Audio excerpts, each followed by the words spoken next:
Hi, I'm Steven. It occurred to me that I've never really taken the time to show my car on Flivver Channel. I've done driving videos, technical videos, all that sort of thing. They all feature the car, but I've never really taken the time to show the car itself. So I had a beautiful day here, and it's a slight overcast, hazy day, great for photography. I found a quiet little spot, and I thought I'd take some time to show you around the car.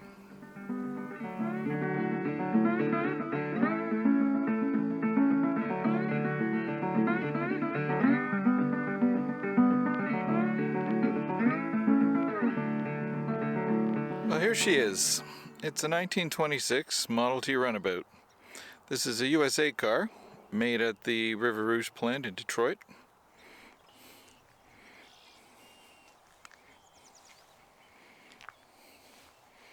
Got some authentic 1926 Ontario plates for it. This car, when it was new, had the optional nickel plated grille surround, nickel plated headlight bezels, and it came with 5 wire wheels. Not these wire wheels. I'll explain that better in a moment. This car's never been restored, only repaired.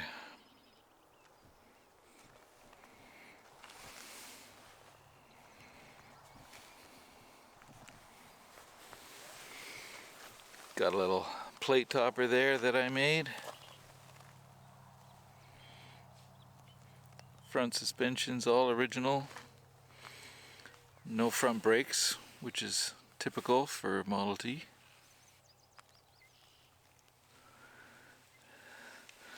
Little leather accessory holder there for the crank handle. The radiator's pretty tough. I've had to repair it a few times and I think it's starting to leak again.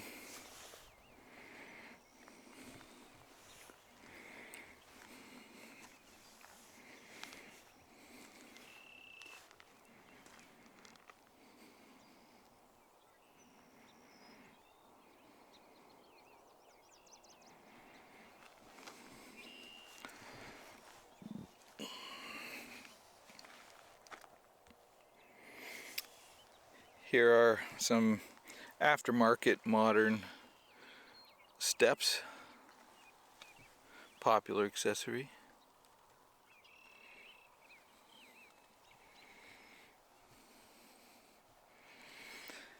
The paint is channel green, which is a Ford color, and it is a Ford color from that period, but the Model T Runabout was never officially available in that color. As you can see, the paint's pretty tough in some areas. It was repainted at some point with the same color. You can see that in some of these areas where there's green paint flaking off and green below. When I've looked under the seats and under the dash and places like that, I've never found any sign that this car was ever any other color. So maybe it was special ordered in this color from the factory, or maybe someone had it painted when it was brand new. There's a third possibility too. The Model T pickup truck was available in this color, and the only difference between the pickup truck and the Runabout is the rear trunk area here, and that's replaceable. And there are some signs that this isn't the original trunk unit, so maybe this was a pickup truck originally. There's a few other weird clues too. There's some holes in the fender here that might have been for license plate mount or tail light mount for the when it was a pickup, and there's a couple weird little brackets under the rear frame that make me wonder as well. I didn't mention earlier, but I've got the accessory expandable luggage rack there. I use it mostly when I'm carrying a big plastic can of gas, but it's meant for your nice leather suitcase, which I don't have.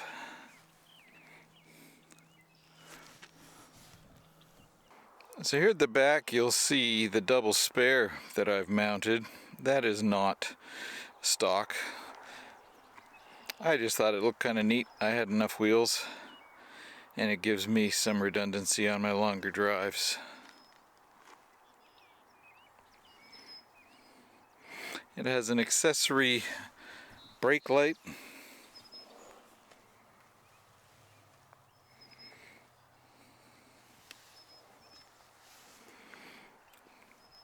Now these wire wheels are actually Model A wheels, not Model T wheels.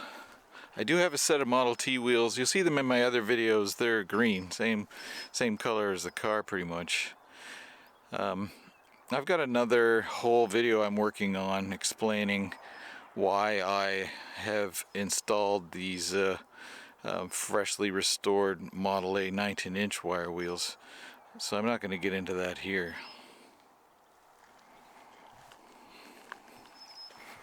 Now, of course, I take it for granted, but people are always noticing the steering wheel. I should take a moment here and explain what's going on there. So I found it quite difficult getting in to this car when the steering wheel was mounted. I'm over 6 feet tall. I don't fit all that well in the car in general anyway, but with the steering wheel there, I really had a hard time getting in. Now, this being a 1926, it does have a door on the driver's side, but with the gear lever and the steering wheel, it became very difficult to get in and out. So I made myself a removable steering wheel system, which I will attempt to demonstrate now, one-handed.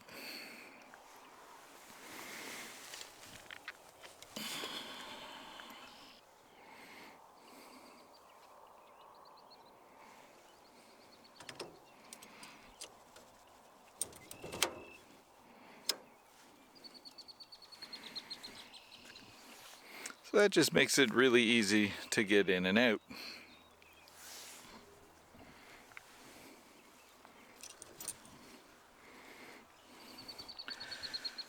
It's the standard Model T steering gear set here. I just modified the standard steering wheel shaft to have this male receiver, and then I made a female receiver with a ball lock system to go on the steering wheel. Together they make a pretty slick system. You'll see the red blanket, of course. That's because my upholstery is terrible and needs replacing.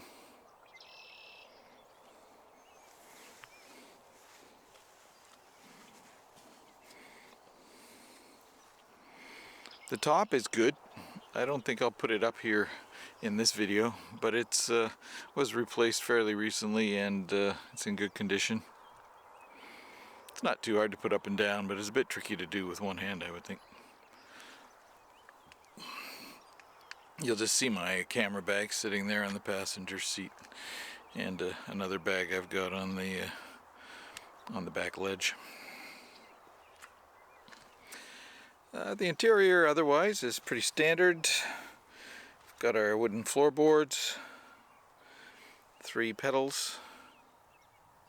Lots of videos on the internet about how to drive a Model T with 3 pedals.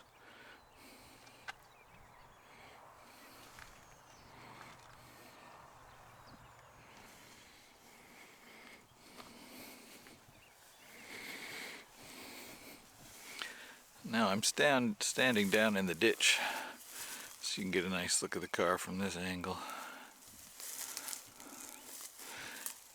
You can get a good look at those 19-inch Model A wheels here. They have a little bit more rubber than your standard 21-inch Model T wheels. On this side of the car we have a toolbox. Someone mounted on the running board here. I use it for that purpose.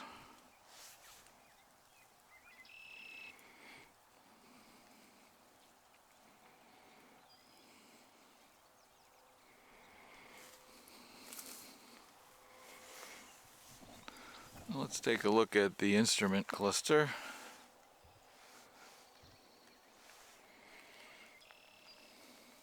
I think it's been replaced with a modern remanufactured unit at some point. This is a map light and the choke and mixture control. Safety glass in the windshield.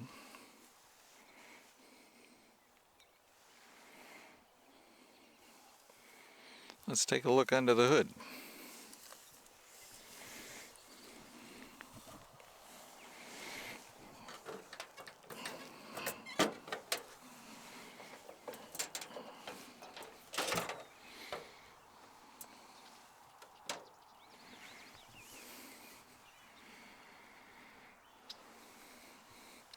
Model T flathead 4 engine.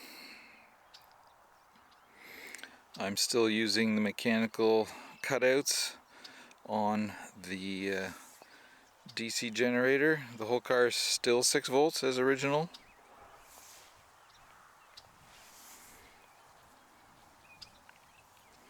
It's a Holley NH carburetor.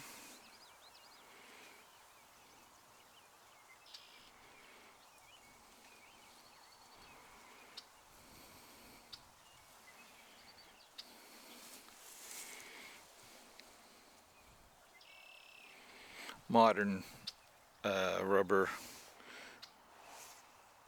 fan belt.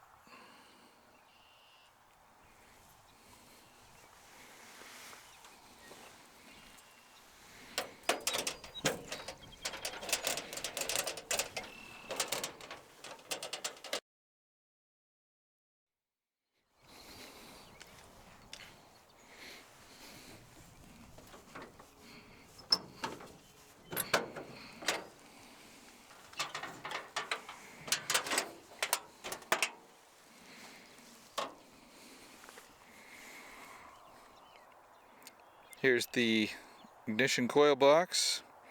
This is a standard Model T engine with no water pumps, using the thermosiphon system. You can see my video on the thermosiphon system. I'll put a link in the description. Horn. Steering gear. Well, it's not really steering gear, just steering shaft.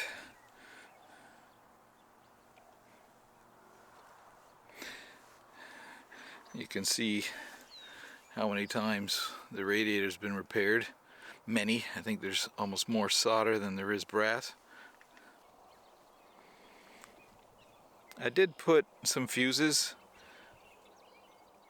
rather than just the standard electrical distribution block. I just find it's nice to know that a short circuit won't lead to a burnt wire or a fire, and just blow out a fuse. Electric starter, that was an option on the vehicle when it was new.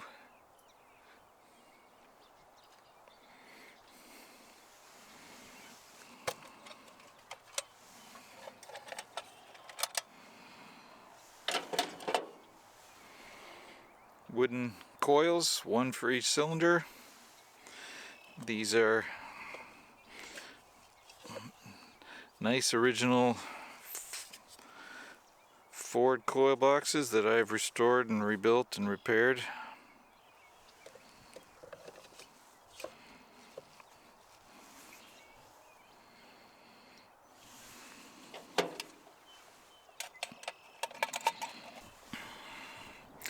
So let's take a look at these 19-inch Model A wheels.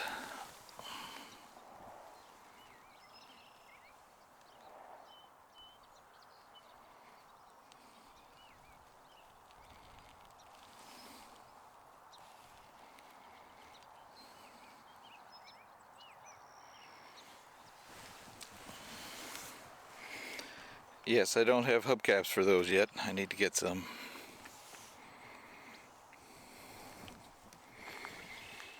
And a little closer here.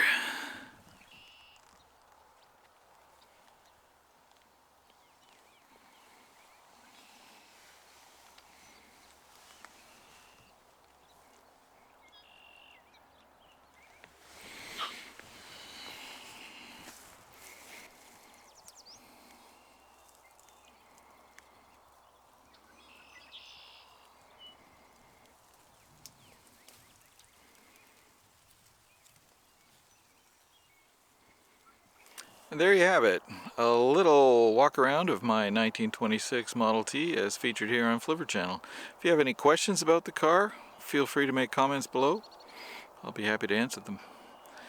Continue to watch my channel, subscribe, and you'll see more videos about the car, my maintenance on it, driving it, and interesting interviews I do with other people in the Model T community. Thanks for watching.